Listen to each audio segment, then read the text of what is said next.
Good morning, everyone. I want to comment this morning on a few terrorism-related matters, a terrorist regime, and a couple other items as well.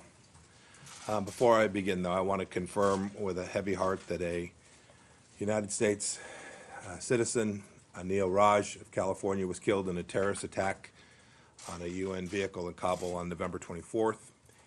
There were 5 other civilians who were injured, including staff. We extend our condolences to the family and friends of the victim following this tragic incident, and send our best wishes for a speedy recovery for those who were injured. Attacks targeting UN personnel working to help the Afghan people are unconscionable, and we condemn this act in the strongest possible terms. Today also marks the 11th anniversary of the Mumbai terror attack. We remember the 166 innocent victims, including 6 Americans. The brutality of the attack shocked the entire world. It is an affront to the victims and their families that those who planned the Mumbai attack still have not been convicted. Moving on to the world's largest state sponsor of terrorism, the Islamic Republic of Iran. President Trump and I have been following closely the protests that have recently broken out across that country. The Iranian people are once again on the streets because of the regime's poor economic management. And instead of addressing their grievances, Tehran has responded with violence and by blaming those outside of the country. Last week, the regime shut down the internet to prevent the truth about the protests from getting out. I asked Iranians to share their messages with the United States so we could expose and sanction the abuses of the Iranian regime. We've received to date nearly 20,000 messages, videos, pictures, notes of the regime's abuses through Telegram messaging services. I hope they will continue to be sent to us. We will continue to sanction Iranian officials who are responsible for these human rights abuses, just like we did last week to Iran's Minister of Communications. The Iranian regime also continues to export cruelty outside its own borders. Last week, an Iranian dissident, Masoud Malvi, was assassinated in Istanbul after he defected to Turkey from Iran. The killing of Mr. Malvi is yet another tragic example in a long string of suspected Iran-backed assassination attempts outside of Iranian soil. The regime's brutality and immorality know no international boundaries. To the courageous people of Iran who refuse to stay silent about 40 years of abuse by the ruling regime, I say simply this: the United States hears you, we support you, and we will continue to stand with you in your struggle for a brighter future for your people and for your great nation.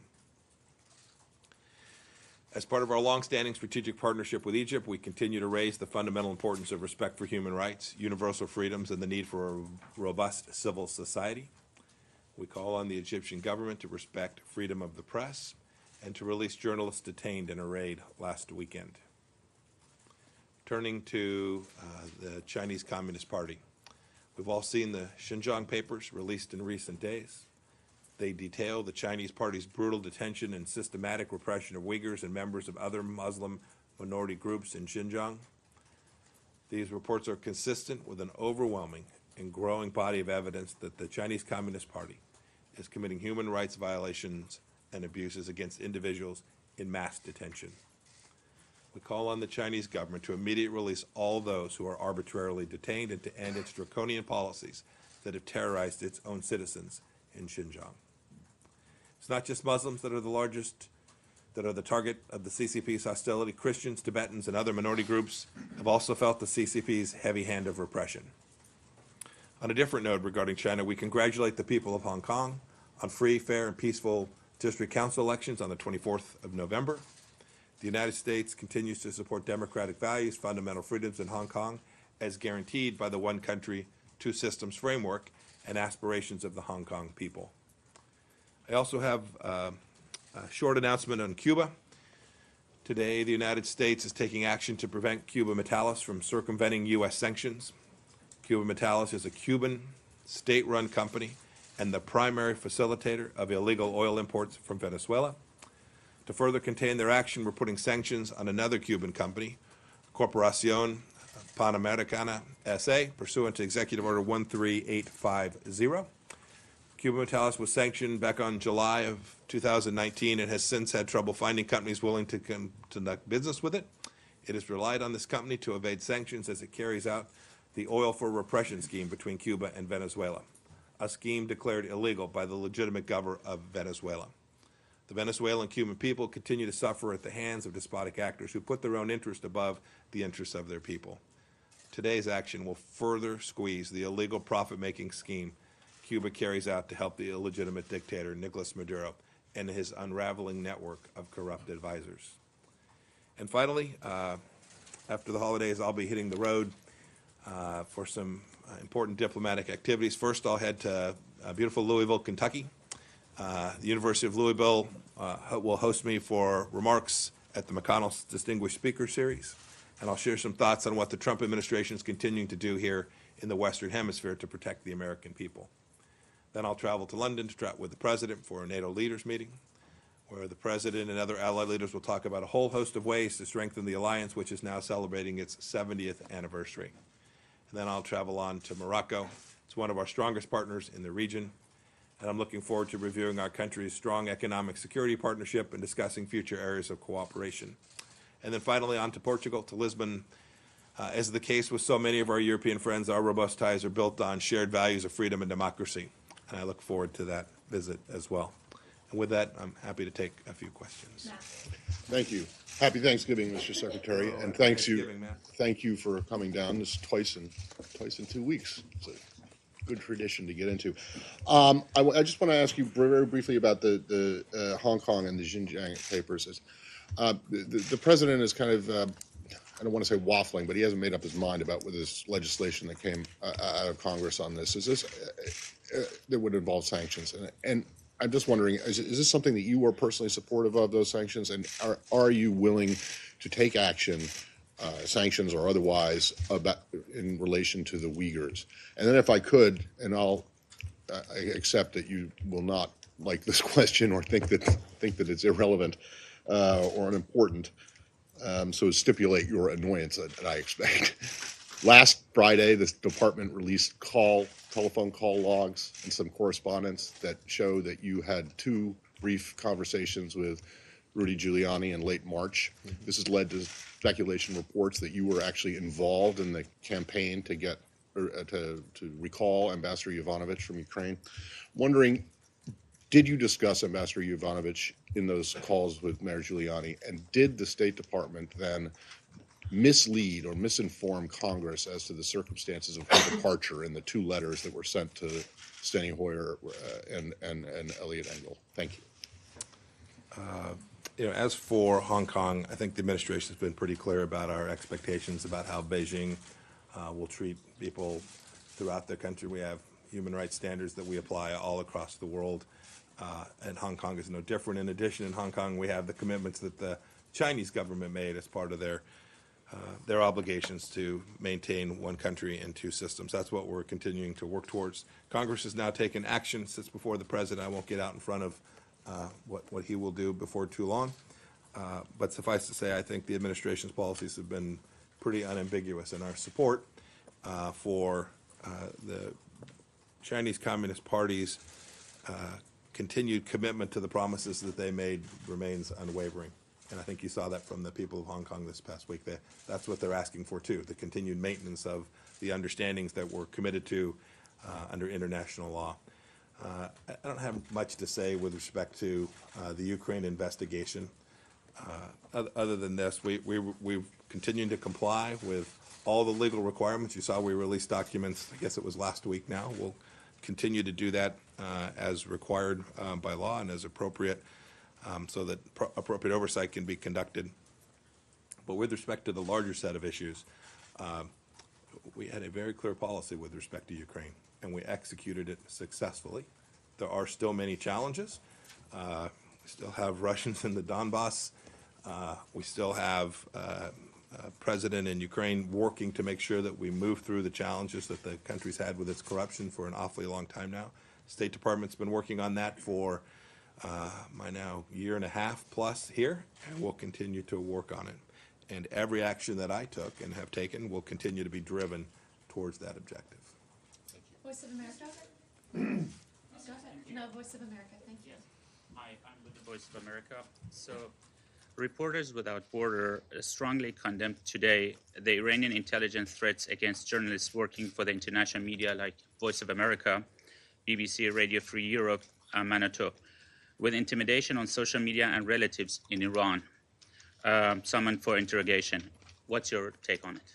So I've seen those reports, and I've certainly seen the Iranians engage in activity that is fundamentally at odds with central understandings we have here in America about how the press ought to be treated. So I don't know that I have much more to add other than the entirety of how the president has thought about the Middle East and the malevolent activity of the Islamic Republic of Iran drives towards working to eradicate what you just described. What we've advocated for inside of the Islamic Republic of Iran is a change in the behavior of the regime.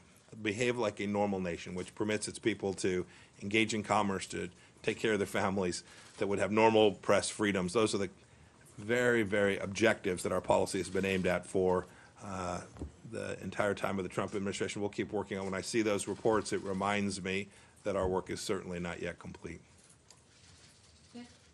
Mr. Secretary, two Yes, sir. questions. One on Turkey. Now that Turkey is testing the S-400, and it looks to be on F-16s, is that cause for concern, and will the U.S. take any action in response, possibly levying sanctions? And the other, just going back to Ukraine, do you believe that the U.S. and Ukraine should investigate the theory that it was Ukraine and not Russia that hacked the DNC emails in 2016? So I'll take your second question first. Anytime there is information that indicates that any country has messed with American elections, we not only have a right but a duty to make sure we chase that down. And I served as the CIA director for the first year and a half of this administration. I can assure you there were many countries that were actively engaged in trying to undermine American democracy, our rule of law, the fundamental understandings we have here in the United States. And you should know we were diligently working to make sure that we addressed each of them with every tool of American power that we had. And so whomever it is, by the way, it's not just, I said nations, I think, it's not just state actors. There are non-state actors too, who are out there acting in ways that are deeply inconsistent with what we're trying to do. To protect our elections, America should leave no stone unturned. So whatever nation it is, that we have information that so much as suggests that there might have been interference or an effort to interfere in our elections, we have an obligation to make sure that the American people get to go to the ballot box, cast their ballots in a way that is unimpacted by these malevolent actors trying to undermine our Western democratic values. Your first question about Turkey and the S-400, yeah, it's concerning. We are hopeful. We're still talking to the Turks. We're still trying to figure our way through this thing. I don't want to get out in front of what the president may or may not do, but we have made very clear to the Turkish government our desire to see them move away from the putting into full operationalization the S-400 weapon system. Nike? Thank you, Morgan. Yes, ma'am. Thanksgiving to Thank you. Secretary. Happy Thanksgiving to you as well. On Hong Kong, a quick follow-up. Would you recommend President Trump to endorse the bipartisan legislation on the Hong Kong Human Rights and Democracy Act? The reason I ask is because if it's enacted, it will require Secretary of State to certify if Hong Kong retains enough autonomy for favorable trading terms. And separately, if I may, on Xinjiang, as you just mentioned, new leak of documents published by the International Consortium of Investigative Journalists, ICIJ, revealed the strategy behind a campaign of re-education on Muslim minority groups. Would you say the U.S. pressures have had any effect on China's actions in Xinjiang? And does the new document allow more concrete actions to take against China? Thank you. Yeah. So your first question is, I can't really answer it because you point out quite correctly in the second part of that question that issue will come to me if this were to become law, the president signs it, or if it becomes law. that will come to me. I'll have to make this determination. I don't want to prejudge that. I want to make sure that the process here can be run in a fair, neutral way, and no one thinks that the Secretary of State got out in front of the analysis that we'll be tasked annually to do under that statute to evaluate whether the requirements there can be certified to. So we're aware of it. Our teams already have a lot of the foundational activity in place that we can perform, I think, a pretty thorough analysis pretty quickly to see if that certification can be made and if, in fact, this becomes law. And when we do, we'll make that. That'll be a published certification. We'll send it to Capitol Hill as required by statute. Your second question is really about what's the effects of this newly released information. I think there are really a couple. First, I think it confirms what we've been saying here at the State Department and the United States government for some time now about what's taking place there, the very significant human rights abuses. I think it confirms it, shows that it's not random and it is intentional and that it is ongoing. And so I think those papers simply confirm that. I think the world can see that, which leads me to the second point. I think it's the case now that you'll see many more countries around the world acknowledging what's taking place there and working alongside of the United States to create space and improve human rights conditions for the people of Xinjiang. I'm hopeful that those papers, the release of those papers, will encourage others to join in what we view as a very important outcome that we're trying to achieve. Go ahead, John. Yes, ma'am. I have a comment for the department on the new numbers reports coming out of Xinjiang. There's new information out there that the Communist Party has detained over time up to 1 million Uyghurs. Does State Department have anything on that number? So our best analysis that the number of 1 million is a reasonable number to think about the number of persons that have been over the extended period of time held or detained or wrongfully denied their fundamental human rights. We think that number's about right. So it's, and just a quick follow-up, sir. The president tweeted just a short while ago that he'd encourage you essentially to testify in the impeachment investigation. Is that something you're considering? When the time is right, all good things happen. Let's end with Michelle. Thank you. Thank you, Mr. Secretary. Iraq is cracking down on protesters with live ammunitions, and in Lebanon, clashes between Hezbollah, Amal, and the demonstrators. What steps are you considering to help peaceful demonstrations in both countries? And on Lebanon, any updates on the military aids to the Lebanese army? One more on Iran. Will the U.S. be able to provide internet access to the Iranian people soon? So let's see. As for internet access, it's come back on just a bit. We've encouraged the leadership of the Islamic Republic regime to turn it back on so people can communicate. It's worth noting that while that was done to tamp down the protests that took place and frankly deny the world access to see some of it, it's not working. Indeed, it's working at cross purposes. I talked about the 20,000 messages we've received, which we believe all came from inside the Islamic Republic of Iran. We expect we'll get thousands and thousands more over the coming days as well. So there is the capacity for Iranians to communicate outside of the country. The second piece is, it shouldn't surprise anyone that when you turn your internet off, the little bit of commercial activity that is already taking place inside of Iran is diminished. Lots of commerce all around the world takes place through electronic communications, and the inability to speak there will further decrease the Iranian economy, which will further deny them to have the resources to conduct terror campaigns around the world. First question was about Iraq. Iraq and Lebanon Yeah, demonstrations. I don't have anything to say on the Lebanon funding issue today. But as for Iraq, we've been in contact with all the various elements inside of Iraq that we have deal with. Our mission there is largely a counterterrorism mission, and that's what our troops are on the ground for. That's who the Vice President went to visit this week. He went to the Kurdistan region as well, all in an effort to try and help the Iraqi people stand up a free and independent and sovereign Iraq. That's our goal for the Iraqi people, and we're prepared to work with the Iraqi leadership, Prime Minister Ahmadi, President Barham Saleh, Speaker Habousi, all of the Iraqi leadership to try and deliver that on behalf of the Iraqis. We've made we have no qualms in talking about the fact that we think the Iranian presence there is harmful to that. decreases the risk, that the Iraqi people can have the sovereignty that they so richly deserve, and we're confident that the Iraqi leadership wants the same thing that we're helping them work towards. Thank you. Great, thanks, everybody. Have a wonderful McConnell, any significance to that? have a that wonderful domestic trip? Thanksgiving, everyone. Really gave you the green light on Friday.